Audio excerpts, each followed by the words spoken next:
Hello दोस्तों, मैं फिर से आ चुका हूँ द सोलो लेवलिंग रैग्नारोक के एक और नई एपिसोड के साथ। इस एपिसोड के शुरुआत में हम लोग देख पाते हैं एक बीच का सीन जहाँ पर दो सोल्जर खड़े हुए हैं। उनमें से एक सोल्जर कहने लगा, स्कॉट क्या है, हमारे लिए संभव भी है सारी देर यही कोनास को टेक केयर करना दे। जो लोग अभी इधर रैम्पेजिंग कर रहा है, मैंने सुना है उनके खिलाफ तो बुलेट्स भी काम नहीं करते हैं। उसके रिप्लाई में उसका स्कॉट लीडर कहने लगा, हम लोग और क्या ही कर सकते हैं, हम लोग को अपने उदास को फॉलो करना पड़ता है। अब वो सोल्जर फिर से कहने लगा, लेकिन आपको नहीं लगता वहाँ का एटमोसफियर बहुत ज़्यादा तेज हो चुका है कुछ देर से। इसके रिप्लाई में उसका स्कॉट लीडर ने कहा, तुमने सच कहा, ऐसा लग रहा है वह वो बहुत ज़्यादा कैओस मचा हुआ है।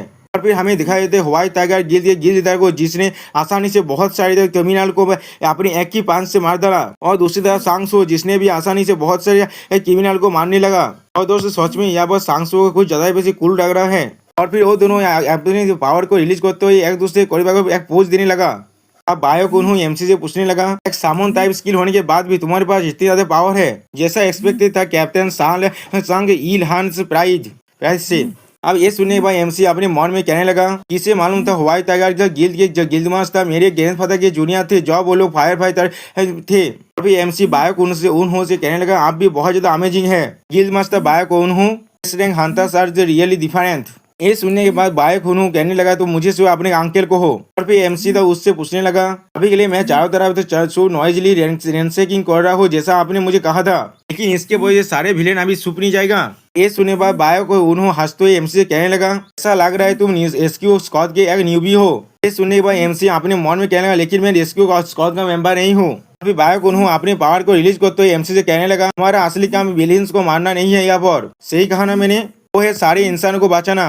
फिर अगली सीन में बायोक उन्होंने अपने पावर को पूरी तरह से रिलीज कर दिया, जिसकी वजह से एमसी बहुत ज्यादा पीछे घिसट गया। फिर बायोक उन्होंने फिर से एमसी से कहने लगा, इतना आता यहाँ पर हम लोग हमारे पेजेंस को दिखाएंगे, उतना ज्यादा हार्ड हो जाएगा विलेंस के लिए एक्ट करना। ये बहुत ज्यादा अच्छा है अगर हम लोग इंसानों की सेफ्टी को कंसिडर करे। सुनने के बाद एमसी अपने मन में कहने लगा, सच में एक सर्टेन पॉइंट से मैं सिर्फ विलेंस को खत्म करने के बारे में सोच रहा था। फिर एमसी गिल्डमास्टर बायोक उन्होंने को देखते हुए अपने मन में कहने लगा, तो फिर ऐसा होता है एक गिल्डमास्टर जिसका काम है पूरे गिल्ड के ऊपर ओवरसी करना। और फिर बायोक उन्होंने एमसी से कहने लगा, तो फिर हम लोग अपने हाथ को फिनिश क्यों नहीं करते। फिर अगले सीन में हम लोग देख पाते वो दोनों आगे बढ़ रहे हैं, और बायोक उन्होंने एमसी से पूछना, क्या तुम्हारे पास कोई भी गर्लफ्रेंड है, जिसके रिप्लाई में एमसी कहने लगा, नहीं। तो बायोक उन्होंने कहने लगा, तो फिर ये बहुत ज्यादा अच्छी बात है, मेरी दोस्त भी अभी पूरी तरह से सिंगल है, एक अच्छा अपॉर्चुनिटी है कैप्टन सांग इलहान के साथ रिलेशनशिप में आने का। सुनने के बाद एमसी चौकते कहने लगा, क्या। और फिर अगले सीन में हमें एक हेलीकॉप्टर को दिखाया जाता है, इसके अंदर से एस रिंग हंटर मिहो के साथ बात कर रहा है। और फिर वो कहने लगा, हाँ हंटर मायोक मिहो एक कॉन्फर्म हो चुका है। हम लोग देख पाते हैं नीचे से बायोक मिहो उन्हें अपना हाथ दिखाकर इशारा कर रहा है, और हम लोग देख पाते हैं बायोक मिहो के पीछे बहुत सारे सिटीजन जमा हो चुका है। देखने के बाद वो एस रैंक हंटर मायोक मिहो से कहने लगा, तुम्हारे बहुत अच्छा काम किया है, तुमने हर एक डिस्पेस हंटर्स और ऑर्डिनरी सिटीजन्स को वहां से निकाल लिया है। इसके रिप्लाई बायोक मिहो कहने लगा, ये सिर्फ मैंने इसमें अपना काम किया है। फिर वो हंटर कहने लगा, मैं वो बहुत सारे ब्लैक फिगर को देख पा रहा हूँ, जो लोग उस सिटीजन के विलेंस और सिटीजन के बीच में खड़ा हुआ है, क्या वो लोग कोई मैजिक बीस्ट है। सुनने के बाद बायोक मिहो कहने लगा, मैं अभी के लिए थोड़ा सा भी श्योर नहीं हूँ उनके बारे में, मेरे लिए बहुत ज्यादा हार्ड है उनके बारे में पता लगाना अभी के लिए। और एक एस रैंक हंटर कहने लगा, तो फिर मैं उन्हें अगर एलिमिनेट कर दूं तो भी किसी को कोई प्रॉब्लम तो नहीं होगा।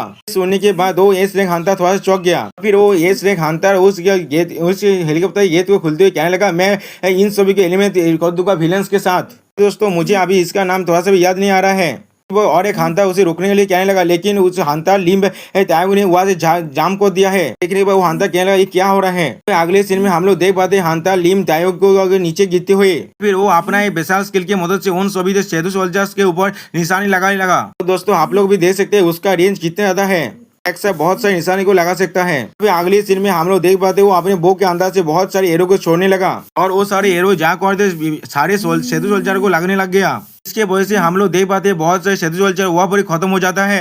ये देखने के बाद एमसी थोड़ा सा घबरा हुआ कहने लगा, ये क्या हो रहा है। इसके रिप्लाई में बायोक उन्होंने कहने लगा, तुम्हें घबराने की जरूरत नहीं है, वो हमारी साइड में ही है। हंटर एसोसिएशन की तरफ से सारे एस रैंक हंटर यहाँ पर एनफोर्समेंट की तरफ से आया है। ये सुनने के बाद एमसी थोड़ा सा खुश हो कहने लगा, ये तो बहुत अच्छी बात है, अब विलेंस के बाद ज्यादा फ्रीडम नहीं होगा इस स्थिति के अंदर एक्ट करने का।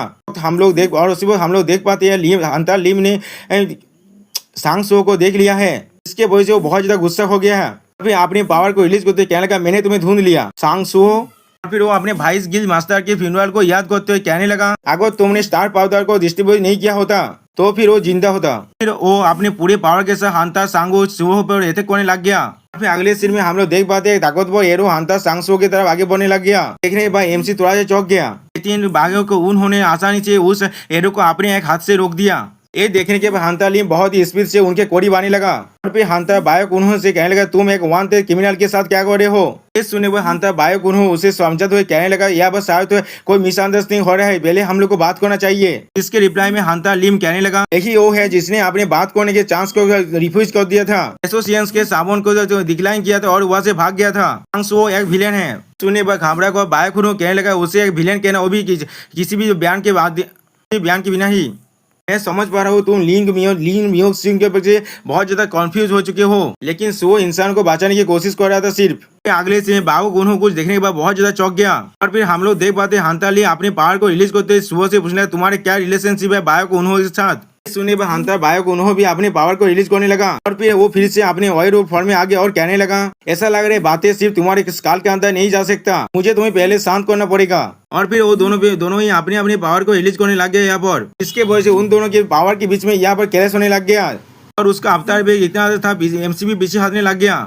ये देखने के बाद एमसी अपने मन में कहने लगा और ऐसा ही चलता रहा तो फिर वो दोनों साथ में फाइट करेंगे यहाँ पर, मुझे क्या करना चाहिए। और उसी वक्त कोई और यहाँ पर आने लगा।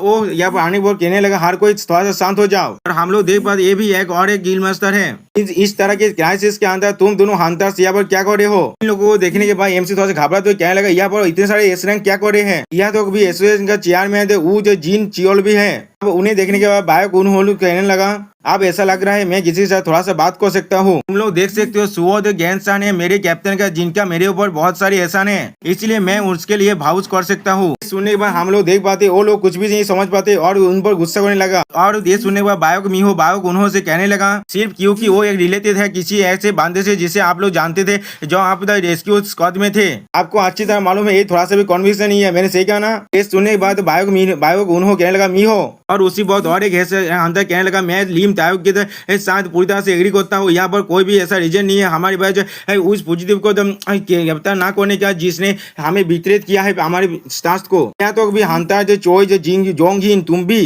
सो दोस्तों इसका नाम हांता चोई जोंगहिन है, तो भी मैं सिर्फ हांता चोई कहने वाला हूँ। और हम लोग देख पाते हैं इटानियम के एपोस्टोली को जो यहाँ पर कुछ भी नहीं कहता। सुनने पर हांता लिम तांगो कहने लगा ऐसा लग रहा है सारे हांता मेरे से सेम ओपिनियन रखता है, तुम क्रिमिनल को डिफेंस करने वाले सिर्फ अपने पर्सनल फीलिंग्स के वजह से। और फिर हांता लिम तांगो बहुत ज्यादा गुस्सा करके कहने लगा पीछे हाथ जा बागो न जब तो तुम पीछे हाथ सकते हो, अगर तुम पीछे नहीं हाथोगे तो फिर मुझे पहले तुम्हें क्रैश करना पड़ेगा।